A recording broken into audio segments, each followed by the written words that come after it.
So hello दोस्तों, इस video में हम लोग ट्रायल बॉक्स के बारे में सीखेंगे। ट्रायल बॉक्स में कुछ स्फेरिकल लेंसेज, कुछ सिलेंड्रिकल लेंसेज, प्रिज्म और एक्सेसरीज होती हैं। इसके अलावा ट्रायल फ्रेम होता है जो भी ट्रायल सेट के अंडर आता है, उसके बारे में भी हम लोग जानेंगे। दो तरह के लेंसेज होते हैं इसमें, spherical lenses and cylindrical lenses. अब स्फेरिकल लेंसेज कौन से होते हैं और सिलेंड्रिकल लेंसेज क्या होते हैं, इनको हम लोग आइडेंटिफाई कैसे करेंगे। स्फेरिकल लेंसेज वो होते हैं जिनमें पावर जो होता है ऑल मेरिडियन में सेम होता है। डैट मीन्स उसमें कोई डिस्टॉर्शन नहीं होता है, ऑल मेरिडियन पावर सेम होता है। दो तरह के स्फेरिकल लेंसेज होते हैं, एक होता है कॉन्वेक्स लेंस, एक होता है कॉन्केव लेंस। कॉन्वेक्स लेंस कौन सा है, कॉन्केव लेंस कौन सा है, इसमें से हम लोग आइडेंटिफाई करते हैं।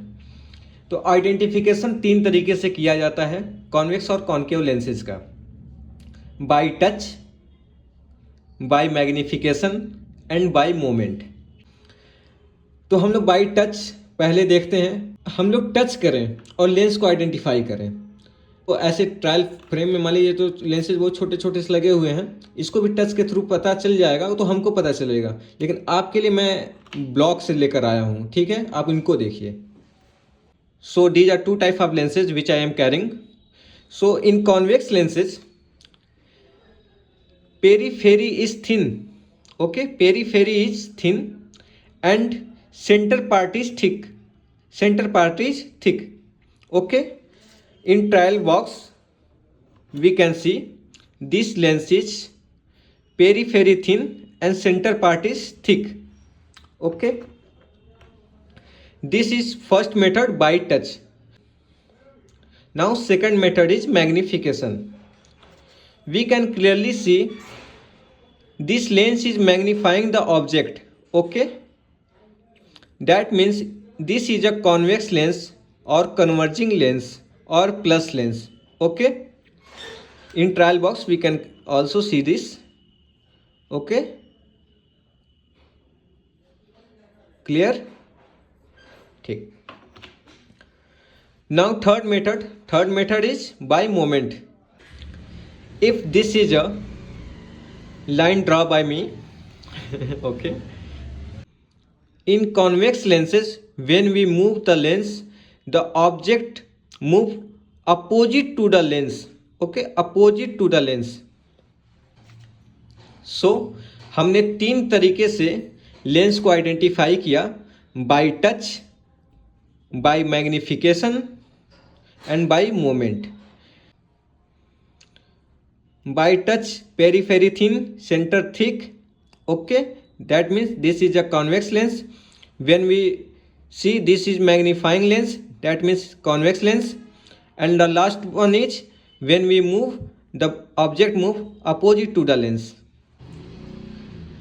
Now concave lens. Three methods are applied to identification of concave lenses. By touch we can see periphery is thick and center part is thin. Periphery is thick and center part is thin. This is minifying the object. We can see object को ये छोटा कर रहा है, यानी कि minify कर रहा है। हमने दो चीज़ें देख ली। Third part is movement. When we move the lens, the object move with the lens. The object move with the lens. We can clearly see. In trial box we can also see this phenomena because this is the same lens. Okay, with movement. Okay, and opposite movement because this is a plus lens, convex lens with movement. Now I think everyone is clear to identification of convex and concave lenses. These are the part of spherical lenses. Okay, now comes to the cylindrical lenses. Cylindrical lenses भी दो तरह के होंगे, एक होगा plus का cylinder जिसको हम लोग कॉन्वेक्स सिलेंडर कहेंगे, एक माइनस का सिलेंडर जिसको कॉन्केव सिलेंडर कहेंगे। सिलेंड्रिकल लेंस को पहचानने का सबसे अच्छा तरीका और सबसे आसान तरीका ये है, जब हम इससे किसी भी ऑब्जेक्ट को देखते हैं तो इसमें डिस्टॉर्शन आता है। डिस्टॉर्शन मीन्स अभी देखिए, मान लो इसी हम लोग इमेज को देखते हैं और हम लोग इससे देख रहे हैं, ठीक है। ये देखिए डिस्टॉर्शन हो रहा है ना, जो ऑब्जेक्ट है वो हमको क्लियर नहीं आ रहा है, जो कि वही चीज़ हम लोग अगर ऐसे स्फेरिकल लेंसेज में देख रहे थे, देखिए कितना क्लियर है। इसमें क्या हो रहा है, एक जगह पॉइंट क्लियर है लेकिन दूसरे पॉइंट पे ये ब्लर हो जाएगा। क्यों? क्योंकि जो पावर होता है सिलिंड्रिकल लेंसेज में वो 1 मेरिडियन में लाई करता है, ऑन ए सिंगल मेरिडियन लाई करता है। इसकी वजह से डिस्टॉर्शन क्रिएट होता है और इस तरह से हम लोग सिलिंड्रिकल लेंस को आइडेंटिफाई करते हैं। ओके, तो हमने स्फेरिकल लेंसेज जाने, स्फेरिकल में कॉन्वेक्स स्फेरिकल जाने, कॉन्केव स्फेरिकल जाना, सिलिंड्रिकल लेंसेज जाना। अब हम लोग थोड़ा बहुत प्रिज्म के बारे में सीखते हैं, फिर उसके बाद एसेसरीज में सीखेंगे। प्रिज्म यहाँ पर रखे हुए हैं। ये जो ऊपर के 6 लेंसेज इसमें दिख रहे हैं, 3 इधर के 3 इधर के, जिसमें यह डंडी नहीं लगी है, ठीक है। तो ये हमारे प्रिज्म है। प्रिज्म में ये बेस है, जो उभरा हुआ पार्ट आपको दिख रहा होगा, ये बेस है, ये एपेक्स है। अभी ट्रायल बॉक्स में प्रिज्म क्या कर रहा है, वो इसलिए है, अगर स्क्विंट वाले पेशेंट आपके पास आते हैं तो हम लोग प्रिज्म से ये चीज़ डिसाइड करते हैं कि कितना स्ट्रैबिस्मस है, और कितने पावर का अगर प्रिज्म दिया जाए तो उनकी आंख सामने से डेविएटेड दिखाई ना दे, ठीक है। इसके लिए प्रिज्म इसमें रखा गया होता है। जब हम लोग स्ट्रैबिस्मस पढ़ेंगे, प्रिज्म का एक अलग से लेक्चर दे देंगे। अभी प्रिज्म को हम इतने पे छोड़ देते हैं, ठीक है। लेंस की एसेसरीज में आ जाते हैं। एसेसरीज में सबसे पहले हम लोग जानते हैं कि ये हमारा ऑक्लूडर है। अब ऑक्लूडर का काम क्या होता है, जब हम लोग रिफ्रैक्शन करते हैं तो ड्यूरिंग रिफ्रैक्शन एक आँख को हम लोग ऑक्लूड करने के लिए इसका यूज़ करते हैं। ये तो सबको पता है, बेसिक है। सो दूसरी एसेसरीज हमारी पिनहोल है। तो ये भी पिनहोल भी एकदम ऑक्लूडर की तरह होता है, बस बीच में एक सेंटर में एक होल होता है, ठीक है। इस होल की साइज़ 1 mm होती है। आइडियली 1.2 mm रखना चाहिए, लेकिन ये 1 mm होती है, ठीक है। इसका यूज़ क्या होता है, इसका यूज़ हम लोग ड्यूरिंग रिफ्रैक्शन करते हैं। अगर पिनहोल से विजन इम्प्रूव हो रहा है, डैट मीन्स कोई उसको रिफ्रैक्टिव एनॉमलीज है जो कि चश्मे के नंबर से ठीक हो जाएगा। अगर पिनहोल से विजन डिक्रीज कर जा रहा है, डैट मीन्स उसको सेंट्रल मीडिया ओपेसिटी है। सेंट्रल मीडिया ओपेसिटी मीन्स अगर आँख के अंदर लेंस है, क्रिस्टलाइन लेंस, उसमें सेंटर में अगर कैटरेक्ट बन गया है तो पिनहोल जब हम लोग लगाएंगे तो उसकी विजन और भी कम हो जाएगी। जो विजन उसको किनारे की साइड से आ रहा था, वो किनारे की साइड का विजन मिलेगा नहीं, क्योंकि सिर्फ सेंटर का विजन मिलेगा पिनहोल की वजह से। इसकी वजह से हमारा क्या होगा कि विजन डिक्रीज कर जाएगा। तीसरी चीज़ होती है कि पिनहोल से विजन कुछ ना हो, यानी कांस्टेंट रहे, ना बढ़े ना घटे। डैट मीन्स उसको कोई मैकुलर पैथोलॉजी है, यानी कि अब रेटिना वाली प्रॉब्लम आ गई है, ठीक है। पिनहोल समझ में आ गया होगा। एक और चीज़ आती है कि पिनहोल से विजन इम्प्रूव क्यों होता है, ठीक है, तो उसको भी देख लेते हैं। तो चलिए देखते हैं कि पिनहोल से विजन कैसे इम्प्रूव होता है। तो पिनहोल क्या करता है, जो पेरिफेरल रेज होती हैं उनको कट कर देता है और सिर्फ सेंट्रल रेज को अलाउ करता है। तो ये चीज़ आपको याद रखनी है कि सिर्फ सेंट्रल रेज को अलाउ करता है, पेरिफेरल रेज को कट कर देता है। दूसरी चीज़ आपको ये याद रखनी है कि जो ब्लर सर्कल होता है वो जितना बड़ा होता है विजन हमारा उतना ही कम होता है, ठीक है। ब्लर सर्कल जितना बड़ा होगा विजन हमारा उतना ही कम होगा। जैसे ये मान लीजिए एक हाइपरमेट्रोपिया का केस है, जिसमें पेरिफेरल रेज आ रही हैं और रिफ्रैक्शन के बाद रेटिना के पीछे इमेज बना रही है, जिसकी वजह से यहाँ पे एक ब्लर सर्कल का फॉर्मेशन हो रहा है, ठीक है। अब ये ब्लर सर्कल जितना बड़ा होता है विजन उतना ही कम होता है। लेकिन अगर हम लोग पिनहोल अगर यहाँ पे लगा दें आँख के सामने, तो सिर्फ सेंट्रल रेज को अलाउ करेगा। जब सेंट्रल रेज को अलाउ करेगा तो रेटिना पे जब इमेज बनेगी तो यहाँ पे ब्लर सर्कल बहुत छोटा या फिर कहीं तो ना ही बनेगा, ठीक है। इसके वजह से विजन हमारा बढ़ जाता है। तो आपको ये पता चल गया होगा कि पिनहोल से विजन इंप्रूव क्यों होता है, ठीक है। तीसरी चीज है हमारी स्टेनोपिक स्लिट।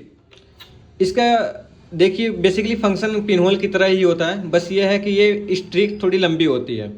पिनहोल में बस एक पॉइंट है, ये भी 1 mm का ही होता है, लेकिन इसकी जो लेंथ होती है 15 mm रखी गई है, ठीक है। तो इसको हम लोग यूज कैसे करते हैं, इससे हम लोग एक्सिस को डिटरमाइन करते हैं, एस्टिग्मेटिज्म में कितना एक्सिस है, ठीक है। हम लोग क्या करते हैं, रिफ्रैक्शन के टाइम पे ट्रायल फ्रेम में इसको रखते हैं और जिस ऐसे रोटेट करते हैं जिस पॉइंट पे विजन सबसे अच्छा होता है वो एक्सिस है हमारी, ठीक है। स्टेनोपिक स्लिट का एक और यूज होता है जिसमें हम लोग कैटरेक्ट और ग्लूकोमा को सेपरेट करते हैं। इसमें करते क्या है, पेशेंट को हम लोग ट्रायल फ्रेम को ऐसे पहना देते हैं, ठीक है। उसके बाद स्टेनोपिक स्लिट को उसके आंखों के सामने से ऐसे पास करते हैं, बिना ट्रायल फ्रेम की हेल्प के भी हम लोग कर सकते हैं। ऐसे पास करते हैं। ऐसे पास करने पे अगर जो कलर हैलोज है वो कलर हैलोज अगर ब्रेक हो रहा है तो वो कैटरेक्ट पेशेंट है, अगर वो ब्रेक नहीं हो रहा है तो ग्लूकोमा पेशेंट है। ऐसा इसलिए होता है कि ब्रेक नहीं होता है क्योंकि ग्लूकोमा में जो कलर हैलोज बनते हैं वो एडिमा की वजह से बनता है, ठीक है। फिर आता है हमारा Maddox rod. Maddox rod highly convex cylindrical lenses से बना होता है। बेसिकली मैडॉक्स रॉड क्या करता है, स्पॉटलाइट को स्ट्रीक में कन्वर्ट कर देता है। तो अभी हमने सीखा कि मैडॉक्स रॉड स्पॉटलाइट को स्ट्रीक में कन्वर्ट कर देता है। क्यों? क्योंकि ये हाईली कॉन्वेक्स सिलिंड्रिकल लेंस से बना होता है। तो अब ये कन्वर्जन दो तरीके से होता है। अगर हम लोग मैडॉक्स रॉड को हॉरिजॉन्टल प्लेस करते हैं तो स्ट्रीक हमारी वर्टिकल बनती है। अगर हम लोग मैडॉक्स रॉड को वर्टिकल प्लेस करते हैं तो स्ट्रीक हमारी हॉरिजॉन्टल बनेगी। तो आइए इसको हम लोग प्रैक्टिकली देखते हैं कैसे होता है। मान लीजिए ये हमारा लाइट सोर्स है स्पॉटलाइट का और ये हमारा मैडॉक्स रॉड है। अब हम इसका देखते हैं। ये हमारा लाइट सोर्स है, ठीक है। So now we are placing Maddox in front of spotlight. We can see Maddox is in vertical mode, so stick should be horizontal. We can see there is a horizontal line. Okay, now we are placing maddox in horizontally. Okay, stick is forming a vertical line. Okay, that's clear. तो Maddox rod का use कहाँ होता है? Maddox rod से हम लोग latent squint यानी कि हेट्रोफोरिया को डिटेक्ट करने के लिए काम आता है, ठीक है। हम क्या करते हैं, ट्रायल फ्रेम में मैडॉक्स रॉड को वर्टिकल या फिर हॉरिजॉन्टल प्लेस करते हैं, ठीक, और एक आंख को नेकेड छोड़ते हैं। फिर हम लोग सामने से क्या करते हैं, स्पॉट लाइट को इस पर डालते हैं। अब स्पॉट लाइट के वजह से क्या करेगा, ये इसको स्ट्रीक में कन्वर्ट कर देगा और ये वाली आंख स्पॉट को देखेगी। तो इसका हम लोग एक छोटा सा इंटरप्रिटेशन देखते हैं नॉर्मल लोगों में क्या होता है और हेट्रोफोरिक पेशेंट यानी कि लैटेंट स्क्विंट वाले पेशेंट में क्या होता है। तो होता क्या है कि ये वाली आंख हमारी स्पॉटलाइट को देखती है, ये वाली आंख स्पॉटलाइट को स्ट्रीक में कन्वर्ट कर देती है। तो होना क्या चाहिए कि हमारी ये जो स्ट्रीक कन्वर्ट की है ये वाली आंख, इस स्ट्रीक के ऊपर स्पॉटलाइट दिखनी चाहिए। ये नॉर्मल कंडीशन है, ठीक है, ये नॉर्मल कंडीशन है। लेकिन अगर स्क्विंट है तो ये स्ट्रीक तो बनेगी, लेकिन ये जो स्पॉट है ये स्पॉट क्या होगा, इस स्ट्रीक के किनारे कहीं बनेगा। चाहे इस साइड बन सकता है चाहे इस साइड बन सकता है, ये डिपेंड करता है। तो इसको अलग अलग टर्म है, ये कौन सा स्क्विंट है, फिर ये कौन सा स्क्विंट है। अगर हम लोग मैडॉक्स रॉड को हॉरिजॉन्टल ना रख के वर्टिकल रख दें, ऐसे वर्टिकली अगर रख दें तो फिर क्या होगा, तो स्ट्रीक हमारी ऐसे बनेगी। तो नॉर्मल कंडीशन ये होना चाहिए, ये नॉर्मल कंडीशन ये ना होकर ये स्क्विंट है या फिर ये स्क्विंट है। तो ये कौन सा स्क्विंट है और कैसे है, इसके बारे में हम लोग स्क्विंट वाले चैप्टर में देखेंगे। बस अभी हम लोग ये जानते हैं कि ये कैसे हो रहा है, क्यों हो रहा है। तो होता क्या है कि एक प्रिंसिपल पे काम करता है मैडॉक्स रॉड। उस प्रिंसिपल पे काम करने में क्या करता है, जो आँख का फ्यूजन होता है उस फ्यूजन को ये ब्रेक कर देता है, ठीक है। यानी कि आँख की जो बाइनोकुलरिटी है उस बाइनोकुलरिटी को ये ब्रेक कर देता है, जिसकी वजह से आंखें अपना सिंगल सिंगल यूज़ कर रही हैं। तब हमको पता चलता है कि हाँ इसमें छिपा हुआ एक स्क्विंट है, ठीक। ट्रायल सेट के इस एक्सेसरीज को रेड एंड ग्रीन फिल्टर कहते हैं, ठीक है। इसका यूज हम लोग सप्रेशन या फिर डिप्लोपिया को डिटेक्ट करने के लिए करते हैं। इसका डिटेक्शन कैसे करते हैं, तो एक टेस्ट होता है वर्थफोर्ड डॉट टेस्ट। पूरा डिटेल में नहीं जाएंगे, थोड़ा बहुत बता देते हैं वर्थफोर्ड डॉट टेस्ट होता क्या है, ठीक है। ये हमारा ट्रायल फ्रेम है, ठीक है। राइट आई में रेड, लेफ्ट आई में ग्रीन, ऐसे हम लोग प्लेस करते हैं, ठीक। फिर पेशेंट को हम लोग 6 मीटर के डिस्टेंस पे बिठाते हैं और उसको क्या दिखाते हैं, वो देखते हैं और उसका एक इंटरप्रिटेशन भी देखते हैं। ट्रायल फ्रेम में हम ऐसे राइट आई में रेड फिल्टर लगाए हैं, लेफ्ट में ग्रीन, और हम लोग पेशेंट को करेक्शन के बाद इस चीज़ को दिखाते हैं। ठीक है, अब इसमें होगा क्या, अगर नॉर्मल है, पेशेंट नॉर्मल कंडीशन में है, नॉर्मल कंडीशन में क्या होगा कि यहाँ पे 4 डॉट उसको ऐसे ही दिखाई देंगे। बस इसमें फ़र्क ये होगा, जो वाइट डॉट है ये वाइट डॉट मिक्स कलर में आएगा, क्योंकि रेड और ग्रीन कलर मिक्स होकर येलोइश कलर देती है। ठीक है, लेकिन अगर नॉर्मल कंडीशन नहीं है तो क्या होगा, अगर राइट आई सप्रेस्ड है, डैट मीन्स जिसमें रेड फिल्टर लगा हुआ है, यानी कि ये वाला राइट आई अगर सप्रेस्ड है तो लेफ्ट आई अच्छे से फंक्शन करेगी। तो फिर हमको ऐसे 3 डॉट दिखाई देते हैं। ठीक है, 3 ग्रीन डॉट दिखाई देते हैं। ठीक, बट अगर लेफ्ट आई सप्रेस्ड है तो राइट आई अच्छे से फंक्शन करेगी, तो हमको क्या दिखाई देगा, ऐसे 2 रेड डॉट दिखाई देंगे, 2 रेड डॉट। ठीक है, ये केस हो गया हमारा सप्रेशन का। लेकिन अगर डिप्लोपिया का केस होगा तो उसमें टोटल 5 डॉट दिखाई देंगे, 2 डॉट रेड वाले हो जाएंगे और 3 और ग्रीन वाले हो जाएंगे। ठीक है, ये जो रेड वाले डॉट हैं ये 2 डॉट हो जाएंगे और ग्रीन वाली ये 3 डॉट, ये दोनों अलग अलग दिखाई देंगे। अब उसमें क्रॉस्ड क्या होता है, अनक्रॉस्ड होता है, इसको हम लोग डिप्लोपिया में देखेंगे। तो यहाँ पे हमारा ट्रायल बॉक्स तो हो गया, जिसमें हमने स्फेरिकल लेंसेज पढ़े, स्फेरिकल में कॉन्केव लेंस पढ़ा, कॉन्वेक्स लेंस पढ़ा, सिलेंड्रिकल लेंसेज देखे, कॉन्केव सिलेंड्रिकल लेंसेज देखा, कॉन्वेक्स सिलेंड्रिकल लेंसेज, प्रिज्म हो गया, फिर एसेसरीज हो गए जिसमें हमने ऑक्लूडर देखा, stenopeic slit and pin hole, Maddox rod and red and green filter देख लिया। ठीक, तो हमने ट्रायल बॉक्स तो देख लिया, लेकिन हमारा ट्रायल फ्रेम रह गया। ट्रायल फ्रेम क्या होता है, एडजस्टेबल फ्रेम होता है जिसमें 4 कंपार्टमेंट होते हैं। जो पहला कंपार्टमेंट होता है ये सिलेंड्रिकल लेंसेज के लिए होता है, जिसमें एक्सिस रिफाइन करके दिया गया है ताकि हम लोग एक्सिस को आसानी से इसमें पुटअप कर सकें। एक्सिस पुटअप करने का क्या तरीका है, हमने लेंस उठाया, ट्रायल फ्रेम में देखा, हमको देखना है 180 डिग्री पे देना है, 180 डिग्री पे इसको ऐसे रख दिया। ठीक, ये 180 डिग्री पे हो गया। ठीक, इसमें हम लोग ऑक्लूडर को भी रख सकते हैं, पिन होल को भी रख सकते हैं। तो इस तरह से चेंबर काम करते हैं। इसमें आखिरी का एक चेंबर रह जाता है जिसमें हम लोग कोशिश करते हैं कि हाई पावर लेंसेज इसमें रखें। हाई पावर लेंसेज इसमें रखने का बेसिकली मतलब ये होता है कि आँखों से जितना करीब हो सके उतना करीब हम लोग हाई पावर लेंसेज रखते हैं। ठीक है, क्यों, उसके पीछे रीज़न ये होता है क्योंकि आँखों से चश्मे के बीच का जो डिस्टेंस होता है, हम लोग जो ऐसे वर्टेक्स डिस्टेंस लेते हैं, तो वर्टेक्स डिस्टेंस की वजह से पावर भी वेरी करता है। तो वो पावर कम से कम वेरी करे तो आँखों के जितना करीब होगा उतना ही एक्यूरेसी बेहतर आएगी। ठीक है।